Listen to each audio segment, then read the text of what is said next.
Hello, dear viewers. Welcome to the most mind-blowing science broadcast you will watch today.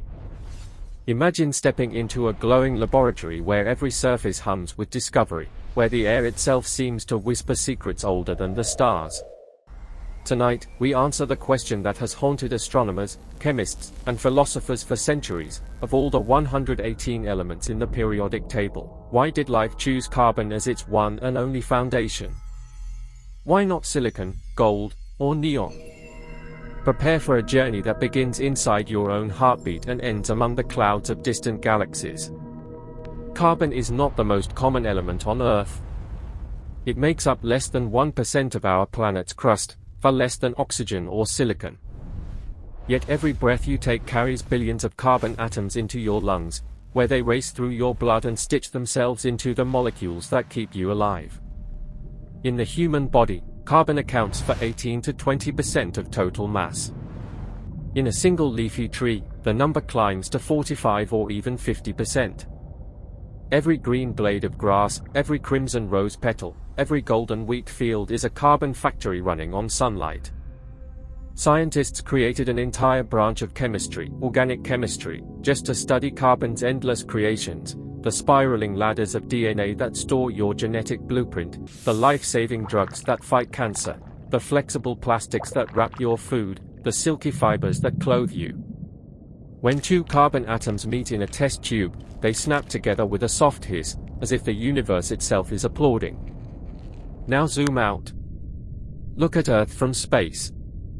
Carbon shrinks to a whisper, between 0.25 and 0.5% of the planet's total mass. 118 elements glitter on the periodic table, metals that shine like mirrors, gases that vanish into thin air. Nature had countless choices. So why carbon? Let us walk through the three cosmic reasons, step by step, as if we are peeling back the layers of a glowing onion under a microscope. First, carbon is the ultimate shapeshifter. Life is not simple. A single human cell contains a DNA molecule that, if stretched end to end, would measure more than 6 feet long, yet it coils neatly inside a nucleus 100,000 times narrower than a human hair. To build such miracles, the foundation element must form bonds in every direction, like a master sculptor who can carve stone, wood, or glass with equal skill. Picture the periodic table as a grand city.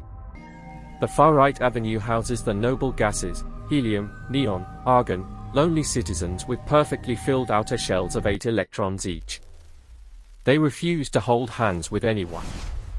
Every other element spends its life trying to copy that perfect octet, sharing, lending, or stealing electrons through covalent bonds. Oxygen, 2 streets left of the nobles, has 6 outer electrons. It grabs 2 hydrogen atoms to make water, a molecule so stable that ancient rivers still flow unchanged after millions of years. Now meet carbon, exactly in the middle, column 14. It owns 4 outer electrons, neither too greedy nor too generous. It can form up to 4 bonds at once, and those bonds can be single, double, or triple, straight chains, branching trees, or perfect rings. Most astonishing of all, carbon loves its own company. It links with other carbons into chains that never seem to end, 6 carbon rings that perfume roses, 1,000 carbon backbones that give spiders their silk, 1,000,000 carbon polymers that become the bottle in your hand. No other element in the table can match this versatility. Column 13 offers only 3 bonds, column 15 offers 3 on the other side, and the noble gases offer 0. Carbon sits alone at the peak of bonding possibility, the undisputed champion of complexity. Second, carbon is everywhere the universe looks. Inside your body, 18 to 20%. Inside a redwood tree, 45%. On Earth's surface, a humble 0.3%. But leave our planet behind. Fly past the asteroid belt, past Jupiter's swirling storms, past the orbit of Pluto. In the Milky Way galaxy, carbon ranks 4th in abundance by mass, trailing only hydrogen, helium, and oxygen. Hydrogen and helium were born in the Big Bang's first 3 minutes. Every other element, including carbon, was forged inside stars. Deep in stellar cores, where temperatures climb to millions of degrees, 3 helium nuclei slam together in a triple alpha process, birthing 1 carbon nucleus in a flash of nuclear fire. Stars love making carbon because the physics is just right, the energy levels align like a cosmic jackpot. The James Webb Space Telescope, orbiting 1 million miles from Earth in the year 2025, has sent back breathtaking postcards. In the darkest molecular clouds, thousands of light-years away, carbon atoms have already assembled into methanol, ethanol, and even amino acid precursors, the building blocks of proteins. These clouds are stellar nurseries where new solar systems will one day condense. Carbon arrives early to every cosmic construction site, ready to play. Third, carbon is unbreakable. Silicon lives directly beneath carbon on the periodic table, same column, same 4 outer electrons, same promise of versatility. Silicon is also 28% of Earth's crust, the main ingredient in sand, quartz, and computer chips.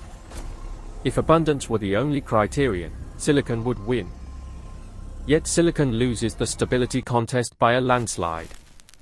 Carbon atoms are small and compact, with only 2 electron shells. Their bonds are short, strong, and stubborn. The energy required to snap a carbon-carbon bond is 334 kilojoules per mole. A silicon-silicon bond manages only 196 kilojoules per mole, almost half. Imagine a DNA molecule built from silicon. Every time a cell divided, the backbone would crack like thin ice. Genetic information would shatter before it could be copied. Life needs a skeleton that can survive billions of years of evolution, from the first sluggish microbes in boiling vents to the riot of color in a coral reef. Carbon delivers that endurance. To picture the difference, hold a diamond in sunlight. Every atom inside is carbon, locked in a lattice so perfect that the gem has endured since Earth's childhood. Now imagine a silicon version. It would crumble at the touch of warm water. Carbon's bonds also resist heat and radiation far better. In the searing acid of your stomach, carbon-based proteins fold and unfold like origami cranes. Silicon versions would dissolve into sand. Does this mean carbon is the only possible foundation for life? Not necessarily. In the outer reaches of our imagination, exotic worlds orbit red dwarf stars where temperatures stay below freezing.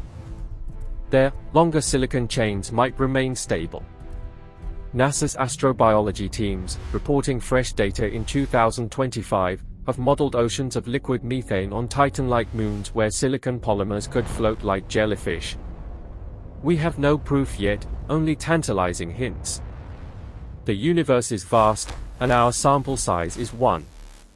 Perhaps carbon-based life is the rule, or perhaps we are the rare exception. What do you think? Could a silicon creature gaze up at its own alien sky and wonder why its oceans are made of glass? Leave your thoughts below, the comment section is open. Now let us shrink smaller than small, into a realm where the laws of reality themselves begin to fizz. Welcome to the world seen through the most powerful microscopes ever built. Inside a darkened laboratory cooled by whispering fans, scientists measure distances in powers of 10. A micrometer is 1/1,000,000th of a meter, small enough to fit 1,000 bacteria side by side across a pinhead. A nanometer is 1/1000,000th of a meter, the width of 10 hydrogen atoms in a row. Take an ordinary sheet of paper, thinner than a butterfly's wing. Under an electron microscope, its surface erupts into a jagged moonscape of craters and fibers taller than skyscrapers. The current champion is the transmission electron microscope at the United States National Institute of Standards and Technology. Its resolution reaches 0.5 angstroms, or 0.05 nanometers. Visible light waves, the kind your eyes use, stretch 400 to 700 nanometers long.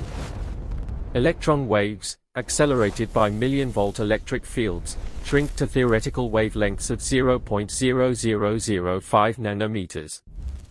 Scientists slice samples thinner than 100 nanometers, fire a beam of electrons straight through, and capture the scattered shadows on a glowing detector. Rotate the sample a few degrees at a time, stitch the images together, and a three-dimensional atomic map emerges on the screen, crisp as a city scene from orbit. The machine hums like a sleeping dragon while crystals of gold, graphene, or living proteins reveal their innermost architecture. Yet even this miracle has limits. Zoom further, and everyday physics breaks. Einstein taught us that space is a smooth fabric, curved by mass, flat when nothing weighs. But at the quantum frontier, space turns into froth. Physicist John Wheeler named it quantum foam. Heisenberg's uncertainty principle declares that energy can flicker into existence for the briefest moments. In empty vacuum, pairs of particles pop in and out of being, jiggling the gravitational field like bubbles in champagne. Average those bubbles over a coffee cup, and space looks flat. Shrink to the Planck length, 1.61 times 10 to the minus 35 meters, and the foam becomes a storm. At that scale, the gravitational pull between two Planck masses separated by one Planck length reaches 1.21 times 10 to the 44 newtons, billions of times stronger than the gravity anchoring a neutron star. The Large Hadron Collider, smashing protons at unimaginable energies in the year 2025, has glimpsed ripples that match the predictions of quantum foam. We cannot yet reach the Planck shoreline, but the tide is rising. Gravity remains the stubborn puzzle. Why is it so weak on everyday scales yet ferocious at the tiniest? Uniting Einstein's smooth spacetime with quantum fizz is the holy grail of physics. Every breakthrough microscope, every orbiting telescope, every star-forged carbon atom brings us closer. So breathe deeply. Feel the carbon coursing through your veins, forged in ancient stars, sculpted by 4 billion years of evolution, stable enough to dream. You are the universe's finest artwork, built from the humblest atom that refused to quit. The journey into the large and the small never ends.